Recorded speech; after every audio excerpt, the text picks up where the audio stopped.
Well, hello everyone, and welcome back to CWK Live every Monday night at 7 o'clock p.m. Central Standard Time. I am your host, Dan Z, thrilled to be talking Star Wars with each and every one of you. Thank you so much for joining me tonight as we're going to look at a lot of cool things in the world of Star Wars, including, that is my cue to get to where I want to show you what's going to happen tonight, and there you have it. Tonight we've got your top 5 moments from Star Wars Vision's Tatooine Rhapsody, and we're going to look very closely at the all-new Bring Home the Bounty campaign, and of course, your comments and questions. Again, I am your host, Dan Z. It's going to be a fun night tonight. We've got a lot of cool things. Mason is here. Hello, Mason. Good to have you, buddy, of course. Daniel is back. He says, good evening. Been on a hiatus for a while, Daniel. We're so glad to have you back. Of course, we've saved you a spot right at the Coffee with Kenobi table. Nicholas, may the force be with you as well. Now that I've seen your YouTube icon when we went live on YouTube a couple weeks ago, every time I see Yoshi, I'm always like, oh yeah, I know who that guy is. Jason, hello there indeed. Merry happy Monday to you. And of course, Minta, this is the way. It's CWK Day. She always gets it first. Always. Every single time. Awesome. All right, well, let's take a look at what is brewing in the world of Star Wars this week.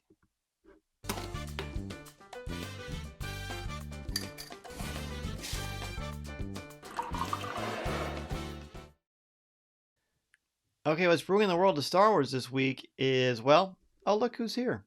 It's Blake Weaver. Hello, Blake. Good to have you, buddy. I was negligent this week in doing the normal advertising that I usually do, so I apologize, which is why there's a slower start. But I have a feeling it's going to pick up very, very soon. As I said, this is a fun week because we're going to be looking at, let me get over here to this. We're going to be looking at this. Bring Home the Bounty. Discover the new bounty every week. You will recall that during The Mandalorian, we had Mando Mondays, and every Monday we get a huge drop of a lot of different kinds of merchandise for all kinds of things related to The Mandalorian. I mean, we got so much stuff. We got action figures, Funko Pops, t-shirts, jewelry, bicycles. I mean, anything you can imagine, athletic equipment, they had it for Mando Monday. Now we switched over to Bring Home the Bounty. Discover the new bounty every week, and it looks like it's going to be Tuesdays now, so it won't be the Monday drop like we're used to with Mando Mondays, but we're going to have this for every Tuesday. So that means typically when they announce things on Tuesdays, that means Wednesdays are the pre-orders. Yes. Okay. Let's go ahead and take a look at all these cool things that are out there because there are a lot of them. Let me get rid of that. And we are into a lot of good stuff. All right. Well, that's not it. Well, there's a background in case you ever wonder what a mountain looks like. All right. So here's something cool. This only happened for a week, so there's just a couple days left. Sorry, Blake, not trying to promote the other companies out there, but UPS is going to have several trucks in the Los Angeles and New York area that will have this overlay that's supposed to look like a sand crawler, and it is Bring Home the Bounty. You can see Grogu and Din Djarin himself, accompanied by the UPS logo too. So I've not seen any of these because I do not live in either of those areas, but boy, are they sweet. If you find one, let us know. Put it in the CWK Cafe, our Facebook group. That would be cool to see them. Really, really cool stuff. All right, so let's get to the cool stuff. The highlight for me, of course, is these retro figures. We had some stunning retro figures. The retro figures are designed to look like they would have come out in the late 70s, early 80s. And they're very similar to the classic Kenner action figures. But of course, we've got some newer ones here, so this is what they would have looked like potentially. It's just a fun way. In fact, I've pretty much decided that I'm only collecting retro figures from now on. So the first wave of the Mandalorian figures included the Mandalorian, the Child, Queel, IG-11, Moff Gideon, Cara Dune, and Greef Karga. That was them. So this is wave 2, which I wasn't expecting to see. So you've got a newer version of the Mandalorian Din Djarin, but when he's got more Beskar. This is a different kind of a cape than the one before that was the plastic one. In the middle, you've got a Death Trooper. A lot of people said, hey, what about the Dark Troopers? I'm assuming the Dark Troopers will come out another time, hopefully. But there are Death Troopers at the finale of Season 1, so that's why they're there. We've got Bo-Katan on the top right. Bottom left, of course, is the return of Boba Fett, complete with MC Hammer pants. Pretty cool. That's how he looked when he first showed up in Season 2. Got Ahsoka Tano, live-action Ahsoka Tano figure with white lightsabers, and then it's got those classic ones like they have for The Empire Strikes Back, Luke figure, and Return of the Jedi figures for the Kenner line, and the armor on the bottom right. Yeah, they were awesome. They went, last Wednesday was the official drop of those, so we had to jump on there and order those. Blake says, me driving a FedEx truck is as Star Wars as the world can handle. It's true, Blake. All of it. Minta says, sweet. These are very cool. I love these. Love them, love them. So they're pretty cool.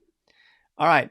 So then the next thing that they premiered, and again, some of these have been available to purchase since last Wednesday, so hopefully you're able to find some of them. I can let you know where to get these. These were found on Entertainment Earth, as well as at Big Bad Toy Store. So that's them. Okay, I'm not going to show you everything that is out there, but we're definitely going to go through some stuff. So naturally, you've got your Funko Pops. These are very clearly Amazon exclusives. You got K2SO from Jeddah and Moroff from Jeddah as well. These look like Ross is all over those, I would assume. Ross, if you're out there, buddy. These are cool, right? I mean, I don't buy a ton of Funko Pops, but these are very, very sharp. I like how K2 has kind of like some battle markings on them. Minta's excited. Cool. So for some of you, these are new things, which is cool. We're going to try to put as many of these new things every Tuesday on our Instagram and Facebook pages, a little bit of them on Twitter. So you can certainly look for those on Coffee with Kenobi every Wednesday. So there's these two. Then we've got, I can hear Mason squealing from across the house undoubtedly. These are what are they called? Squishies, Mason? Type in the comments what these are officially called. I can't actually remember. I guess I could just click on the information I have. So these are, you can get these on, they're called Qtopia. They are available on Amazon.com. They are from Mattel. These are adorable character plush toys. You've got, of course, by the way, you got R2, Boba Fett, Grogu, and Wicket. You can get them in small, medium, and large scale. So that's pretty neat. But they are all available from Mattel, but they're on Amazon.com. So Minta is fired up. Daniel says these are adorbs. They are adorbs. I agree. Remember, if you're listening to the audio feed of CWK Live, you can certainly... Mason loves them, as you can tell. I'll put his comments up there. I lost my train of thought. Well, if I think of it, remind me what I was saying. Andrew says, sharing the purchases links to all these weekly exclusives in CWK Cafe is just one of the perks of being in the group. Well, thank you, Andrew. Yes, we posted a lot of links as soon as we were allowed to, so that you could go to the CWK Cafe, our Facebook group, and find a place to purchase these things. So that was pretty cool. All right, so then what else is on there? We've got so much stuff. So much stuff. So I love this one. You can get Hunter with the helmet. And then this is just a picture of him without the helmet. But these are from, let me find the actual official page here. Here we go. These are ArtFX Kotobukiya collectibles. You can get them from, let's see, from Sideshow. From Sideshow, of course. Yeah, this is really sharp. Mason loves this one as well. Minta does too. Yeah, this is it's a really sharp one. I really like how it's, let's see what the retail price is not listed here. I'll have to check. I'll check for you. In fact, I'm clicking it right now. Let's see. Keep your fingers crossed. This is $160. And it looks like it's still available for pre-order, and it is going to ship May of 2022. So there you go. Really sharp looking. All right, so that's Hunter's from Sideshow. Then these are two options from her universe, naturally. You've got a 50th anniversary Lucasfilm jacket. It's got a similar patch in the front, but it's smaller. And then on the right is a 50th anniversary of Lucasfilm hoodie. And on the back is the Yoda fountain. So those are very, very nice. I believe they're 20% off now on Her Universe, so be sure to check those out. But I believe, if memory serves, Mary, you ordered one of these, didn't you? I think you commented that somewhere on Facebook. I thought I saw that. So people dig these as well. Now there's a lot of jewelry that's going to be coming out every week. Mita says the hoodie looks so comfy. It does look really nice. So this is a piece of jewelry from, here we go. It is called the Mandalorian Women's Pendant, black and white diamonds, sterling silver and black rhodium. This is from StarWarsFineJewelry.com. It is on sale for $249. So Mason likes that. Mason, is that something we should get for Mommy for Christmas? Oh, Mary did get it. We won't share. We won't tell the news, Mary, but that is a very cool present.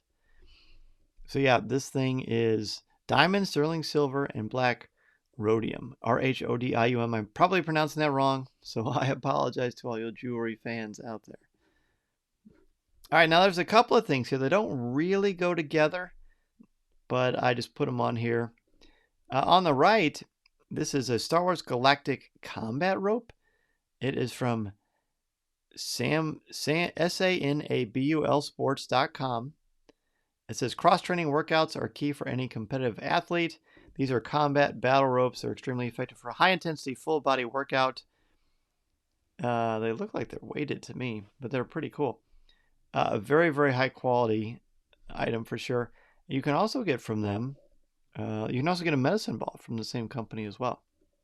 On the left, of course, you've got a shirt from the Star Wars Visions episode, The Twins, which of course will be the topic for next week.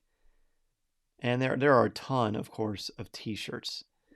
And you can find these on shopdisney.com. These images are on shopdisney.com for those shirts. Shopdisney.com is your source for a lot of cool stuff as well. And we have an affiliate link for some of these things too. All right, here's some fun stuff. Mason says he needs it. Mita says, I need to make a wish list for Christmas. Yes, for sure. All right, so on the left, you've got Hannah Anderson's latest round of Star Wars Christmas pajamas. A couple years ago, my family and I did some work with Hannah Anderson, and all of us had Star Wars Christmas pajamas. That was a really fun thing. Look what they've got now. These are very, of course, Mandalorian, Grogu heavy. And then on the right, those pajamas, I believe, are from The Gap. Yep, those are from The Gap Kids.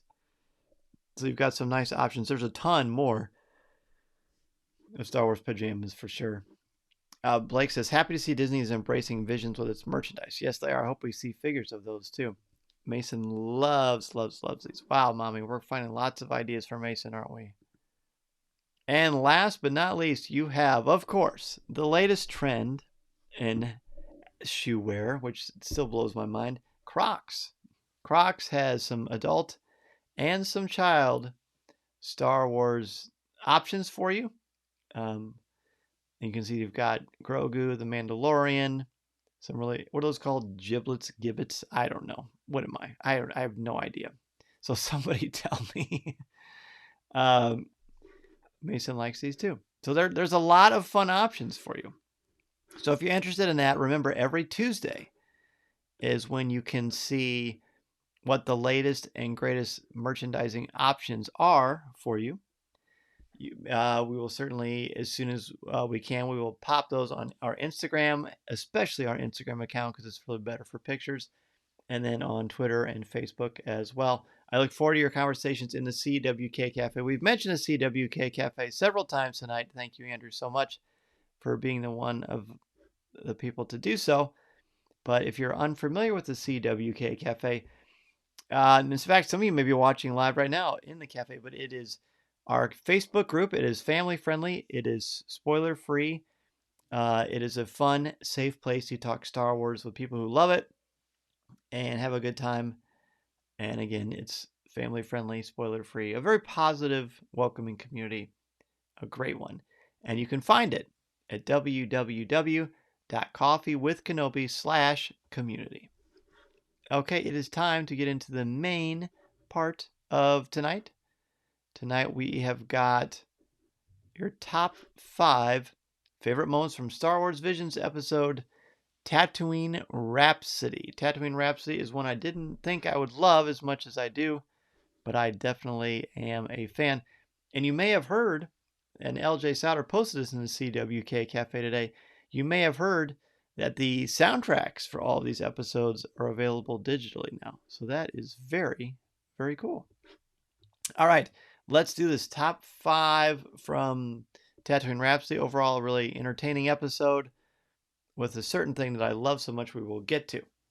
All right, number 5 for me is a dancing Ithorian. So an Ithorian, if you're not sure, is, if you remember seeing Hammerhead for the first time in the cantina, that's what an Ithorian looks like. Early on when they were playing music, like very early on in the episode, you can see one on the corner, the right-hand corner, dancing, kind of back and forth like that. And it's awesome. It's very, very entertaining and cute.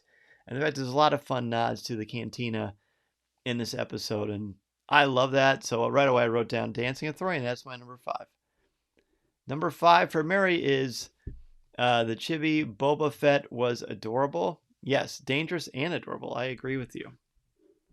Number 5 for Nicholas. The art style reminded me of the many mangas I have. Yeah, the art style was really slick. All of these are so cool, but really, really well done. Number 5 for me, the style was unique. It kind of reminded me of My Hero Academia. Oh, I could see that. I could see that as well. And again, I'm not as familiar with some of these anime things and manga things, but seeing this helps you be very interested. Number 5 for Blake. The band playing in a half-empty club at the beginning. I'm a guy who's been to the largest festivals to the smallest punk shows with no one there, and that made me laugh. Yeah, it was kind of fun, wasn't it, to see that? And then to think about like what it must be like. Obviously, I'm not musically, I don't know if it's obvious, but I'm definitely not musically inclined. I'm great at listening to music, and I know what I like, but I couldn't tell you anything about how to play any instruments. But I've been to plenty of shows, and I can imagine what it must be like to start your own band, and that I feel like this really captured that. Number 5 for Jason is Tamira Morrison. Yeah, how cool that Tamira Morrison, boy, he is everywhere, right? The Mandalorian, the Book of Boba Fett. He's in this episode of Star Wars Visions. So that is cool that he was able to be the voice of that. Number 5 for Mason is the droid, the small droid that accompanies the band. Mason thinks is so funny. He loves him. He laughs at him. He thinks he's cute. But number 5 for him is that the droid is really, really funny. So there you go. That's number 5. If you are just joining us or coming in later, feel free to add your list, of course, in the comments or later in the CWK Cafe. Let's go ahead and jump into number 4. Number 4 for me, I put microphone. Not this microphone. I'm talking about the lightsaber turned into a microphone. Oh, let's get into Brian's. Brian says the skiff's rising and lowering at the end of the show. That was pretty cool, wasn't it? So the microphone, again, I love the idea that a lightsaber it was converted into a microphone. It's cool, it's fun, it's original, but it's also very symbolic of this. You can see at the beginning, the hero of this episode, he's running from conflict. He doesn't want to be a part of it. He's scared. He's over it, and his lightsaber breaks, and it ends up being kind of a sign that he's saying, "What are you? What are you?" And then he looks at that lightsaber, he turns it into a microphone. He's a singer. He's an entertainer. That's how he wants to find his path in the galaxy. I think that's pretty powerful, taking something that maybe in a way held you back and using it to your advantage.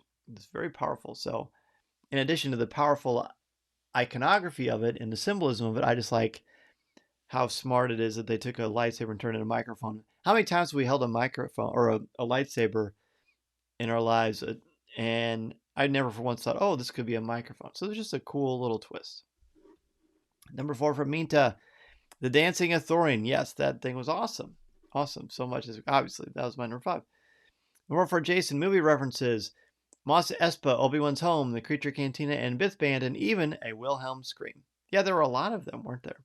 A lot of fun Easter eggs, which I know we're going to get to later. Nicholas's number 4, the return of canon Star Wars characters, seeing Jabba, Bib Fortuna, Boba Fett, and the new animated style was awesome. I wonder when the episodes started, if Geezer was perhaps Rhoda the hut from the Clone Wars movie. Well, that's an interesting idea. No, I think it was a new one, but it was pretty cool. And at first I thought, oh, geez, we're going to use a hut like this. And I didn't think I would like it, but I loved it. I loved it. Number 4 for Mary is Jay saying, I have a bad feeling about this. That was pretty cool. I think they said in every episode. Well, no, they don't in the first one, do they? But it was pretty cool the way they used it here. Blake, as someone who played in a small local band over a decade ago, almost, the friendships between the whole band really struck home. Well, Blake, you've been sitting on that for a while. What did you play, man? We need some pictures. We need to hear some evidence of your rock band talents. Number 4 for Mason is the opening scene. I talked about it with the microphone, but it's a scene with Jay running as a Padawan with his braid, running from. There's clearly a lot of conflict going on and blasts, and he wants nothing to do with it. And it was just pretty cool, very exciting. And then all of a sudden the scene shifts, and we're talking about music. So pretty cool. But Mason's number 4 again is that whole intro sequence. A good choice. Blake was a backup guitar. My fingers were never good enough for lead. Hey, you need backup to set the atmosphere, man. How cool. All right, let's jump into number 3. Number 3 for me is when Jay pulls out his lightsaber, which doesn't seem to be working, and Boba Fett holds a blaster up and says, you really want to do this? And he actually puts his blaster down, which kind of shocked me because Boba Fett isn't one to really mess around. But when he says, you really want to do this, it was just so cool. Like Clint Eastwood, tough guy, Sergio Leone, Western, cool. So when he says, you really want to do this, I love that. That was my number 3. Number 3 for me, to the lightsaber microphone, very clever way of hiding the most elegant weapon in the galaxy. Yes, that's right. That's what I was thinking of too. Very clever way to hide it. That was neat. Number 3 for Jason, the music, punk rock, a little bit of metal, a big song at the end. Who doesn't love a bass guitar with a flamethrower, right? That was awesome. Number 3 for Nicholas, the mystery of Jay. It looks like Jay used to be a Padawan. His origins are fun to consider. I hope he gets a book like Ronin. Oh, that would be awesome. I hope we get the same author too. That would be great. Number 3 for Mary, the scenery when they first get to the pod racing arena, the art was fantastic. It really had kind of an anime, the Phantom Menace feel to it, didn't it? That was neat. Number 3 for Blake, Boba Fett, him and Jabba are the only appearance of canon characters in Visions, and they executed it with so much love. Yeah, love and pure sort of acknowledgement of the power of them. It was kind of a neat little tribute. Imagine getting the all clear as an animator to be able to use Boba Fett in a story. Brian's number 3, Boba's entrance, right? That was so awesome. I love that as well. I love that as well. That was cool. Number 3 for Mason is Boba Fett. Boba Fett, period. Him showing up, he being there, everything he did, how he looked, how he sounds. Mason's number 3 was Boba Fett all the way. Speaking of all the way, and I'm sure you've already done this, but if you haven't done so, share the live show right now. Tag a Star Wars friend. Tag someone who likes to have some fun Star Wars conversation with all of us, and invite them to this CWK Top 5. Love to have as many people as possible to spread the word about our amazing community here at Coffee with Kenobi. All right, so I gave Mason's number 3, which was Boba Fett. Let's go ahead and jump into number 2. Number 2, I wrote the quote, we're just a band. Now, you hear that quote a lot. But what specifically am I talking about here? Well, there's a sequence when Jay realizes his friend is gone. He's worried about his fate with Jabba. And he runs out of their ship and he's kind of yelling. Not kind of, he is full out yelling. He's upset. And then all of a sudden he has his flashback and he turns around and he says, yeah, we're just a band. But as he says it, the sky goes from dark to light. And it opens up. And there's a few clouds, but the sun is out. It's very much a mirror of his internal feelings of, yes, we are just a band. I'm going to save my friend. We're going to get our band back together. The Blues Brothers quote. So I love the symbolism. There's a lot of symbolism in this thing. So if you get a chance to look at it again, check that out because there's some cool stuff there. Number 2 for me, to the Cantina Band. I loved how they were crowded around the HoloNet watching Jay and his band playing, knowing that they had competition. Wasn't that cool? Seeing them in the same booth. It looked like where Han and Greedo were, and having them listen to the band. I thought that was a nice touch as well. Let's see. Jason's number 2. Boba Fett, very well handled, and I love seeing him crowd surf. Oh, man. Was that crazy or what? And him dancing too, and Jabba tapping his tail. Number 2 for Blake. Seeing inside the Mos Eisley Cantina and even Old Ben's hut, Tatooine and New Hope is the most magical piece of cinema to me, and they showed so much love for it. I know, and just think, Blake, we're going to see hopefully a lot of it in the Kenobi Disney Plus series soon. Wasn't that going to be insane? Wow, can you imagine the top 5s for that series? Anyway, back to this. Nicholas, number 2, the instruments, the music was great. I also liked how much of the instruments doubled as weapons, and the microphone was a symbolic lightsaber. Yes, it was. Definitely was. I liked that so much as well. Number 2 for Mary.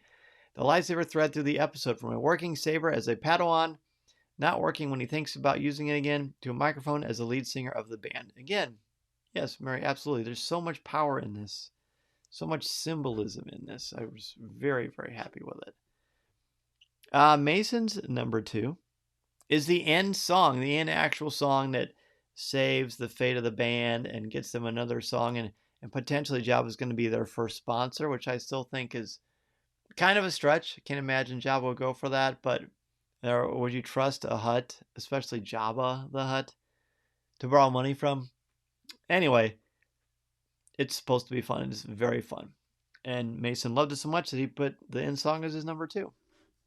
But for me, the number 1 thing for me, and again, we're doing top 5 favorite moments from Tatooine Rhapsody. Number 1 for me is, similar to Mason's number 2, Rock On, the actual final song. I should have looked up the title. I did not. I apologize for that. So if you know it, let me know. But to me, that song, from the moment I watched it, I was blown away.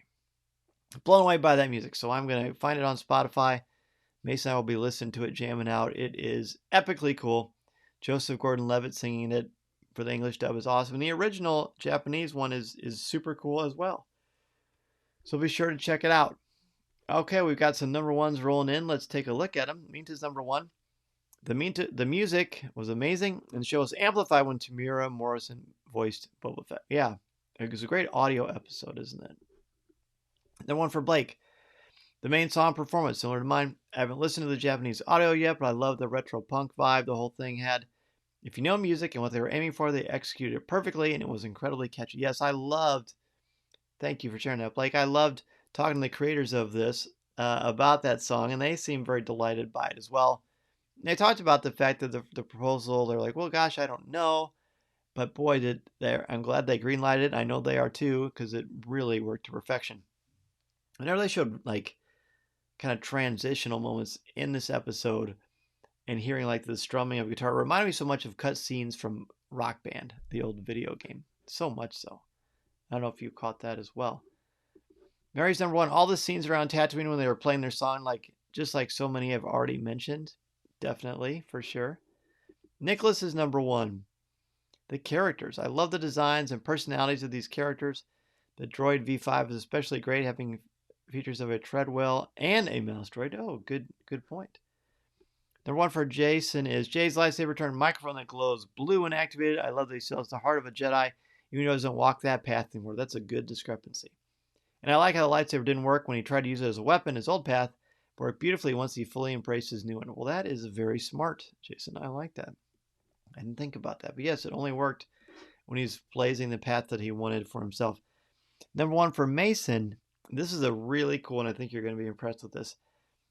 There's a sequence when they first escape, and Boba Fett activates his jetpack, and he flies up in the air, and he's kind of hovering in midair, and they show a close-up of it. And above I believe it's his left shoulder, there is, like the way his cape is and the way that the emblem is on his chest, it looks like an Easter egg of Grogu. So if you see him jetpack up and hover at the surface as he's watching Jay and the crew fly away at the beginning of the episode, pause when they show a close-up of Boba Fett and look at his left shoulder. Mason caught this. It looks like there's a hidden Grogu Easter egg on Boba Fett's armor. Whether it is or not, I don't know for sure officially, But it definitely looks like it when you watch it, so be sure to check it out. Brian's are one. Geezer reaching out his hand and accepting Jay with no reservations when he fell into the ship and including him in the band. That was super cool. I like that too, Brian. Good catch, buddy. Jason says, nice catch, Mason. Yeah, he just caught that right away. Like last week, while Blake and Mason caught that A New Hope image on the wall of the duel. All right, well, that's it for top 5 moments from Tatooine Rhapsody, an incredibly entertaining episode. That song is in my head right now. I'm sure it is in yours as well. Next week's top 5, of course, is top 5 moments from Star Wars Visions, The Twins. The Twins. This is I think it's a longer one, if memory serves. Neil Patrick Harris is one of the voices in it for the American dub. But we'll be looking at that next week. Top 5 moments from the Twins. I hope all of you are enjoying rewatching Visions as much as Mason and I are. There's a lot of fun stuff with that as well. All right, let's go ahead and jump into Ask Dan Z. Bum, bum, bum, bum, bum, bum, bum.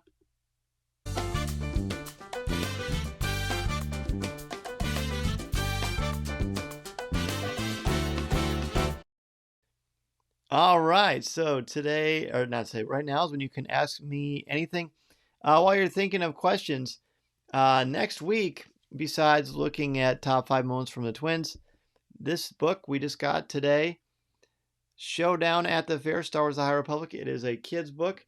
Mason is going to review it live for you on CWK Live next week. That is Showdown at the Fair by George Mann. And Mason is going to be reviewing it for all of you live on CWK. So I'm very excited about that. So Jason says, Dan, what happened to the beard, man?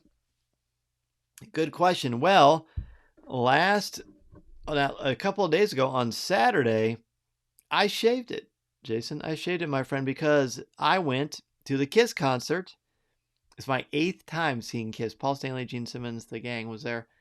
And on a whim, my brother said, hey, let's paint our faces. And I thought, why not? So here's a picture from my phone. There's me as Paul Stanley on the right-hand side, and then my brother is dressed up as Gene Simmons. So there's us, the end of the makeup. It looks super cool. So that is why I shaved my beard, because I didn't want to put that makeup on. And there you go. It was very fun, very entertaining. Certainly something I'd never done before, but it was totally a good time. Mason says, that's right. Mason's excited to review Showdown at the Fair. I'm excited to hear his review as well. Blake says, we know we'll be getting some sort of video game announcement alongside all these new things being revealed weekly to the end of the year. What would you like that reveal to be? Well, I like to get the news that the Star Wars Lego Skywalker Complete Saga is coming out faster, but that's probably not going to happen. So I would love to see an announcement of Battlefront 3 for the PS4 and PS5 and Nintendo Switch. I think that'd be awesome. What about you? Who's my favorite High Republic Jedi so far? Brian, I like Stellan Gios. I like Elzar Mann more than I expected that I would. But I think, interesting. Vernestra Rowe, though. I think Vernestra Rowe is my very favorite. What about you? Nicholas, what is your favorite behind-the-scenes fact or trivia? Mine is that the doctor that helped save George Lucas's life after his car accident had the last name of Treadwell, like a certain droid. I did not know that, Nicholas. That's cool. Favorite behind-the-scenes fact or trivia? Gosh, I don't know. There's a lot of cool stuff about behind the scenes that I really like. I like how they hid the reveal of Darth Vader a lot. I like the determination of George to make things happen, but that's not really trivia based. So I don't know. I'm actually kind of stumped by that one because there's some cool stuff about a lot. Well, actually, I do kind of like that Luke Skywalker and the original one wore denim, but it was a different color denim, and we don't really think of Luke Skywalker as wearing jeans, but in the first movie he actually was. So I think that might be a pretty entertaining one. Jason says that's a good reason to shave the beard. Well, thanks, man. And it's gonna come back pretty soon. It was also pretty hot 2 weeks ago where I live, and not having a beard when it's warm out is no good. So when it's cold, good stuff. Mason is very excited about next week, and Blake says he needs Lego Star Wars in his life. Yes, we all do. Did you hear if any Star Wars items were affected by the release changes of all the Marvel and indie movies? I did not, but I do want to say how sad it is for me that they delayed Indiana Jones another year. Another year. I mean, they've been filming it for a while now. It's been great to see Harrison Ford back in that amazing costume and the fedora and the leather jacket. But yeah, it's been pushed back another year. The Marvel movies have been pushed back a couple of months, but Indy an actual entire year. And I'm not sure why. They haven't officially given the reasons why. But you know what? I mean, what can I say? I mean, I've been dying to see another Indiana Jones for a very long time. So I guess we're going to have to wait another year. But I'm going to be ready. So summer 2000. It was going to be summer 2022. Now it's going to be the summer 2023. Speaking of the summer 2023, if you haven't heard the news, don't forget in the summer of 2023, you can join me on the Galactic Star Cruiser in Walt Disney World with Coffee with Kenobi and MEI and Mouse Fan Travel.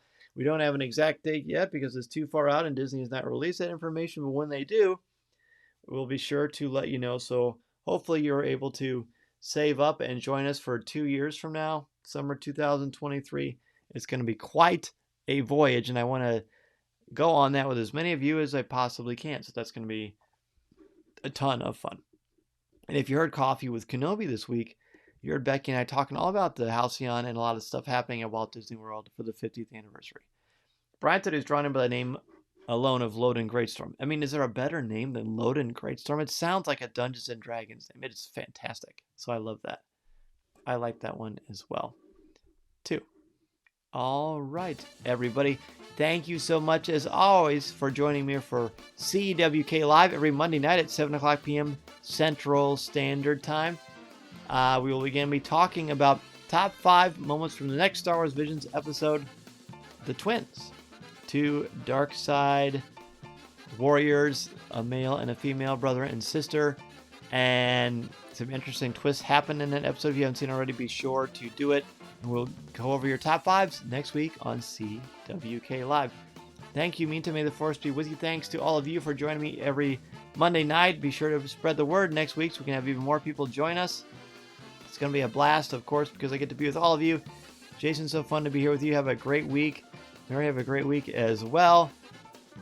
Nicholas says, thank you. Can't wait for your book. Well, thank you, Nicholas. I appreciate it, man. November 23rd. Can't get here soon enough. It's going to be fun to look at that. Brian says, great way to start the week. Thanks, Dan. Thank you, Brian. Thank you so much for joining us every week. Blake, good night, man. He says, you all make this the best Star Wars community any fan could ask for. Well, you're too kind, Blake, and it's great because of people like all of you here joining us, both here and on the replay on YouTube, Coffee with Kenobi's YouTube page, on our Instagram page, and of course, in the audio version of the podcast feed as well. Daniel, thank you so much. Enjoy your week. Good night to you, Andrew. And by the way, check out in the CWK Cafe. Andrew is building an incredible Star Wars Lego that you're not going to want to miss. Mason, good night, buddy. I will see you very soon. I'll see all of you next week, and be sure to join us on Thursday for a really, really cool Coffee with Kenobi. We're going to look at Star Wars and well, I don't usually give out the topics, but it's going to be a cool one. It's going to make you think about A New Hope in hopefully ways you never have before. Have a great week and weekend, everybody. And remember, this is the live podcast you're looking for. See you next time.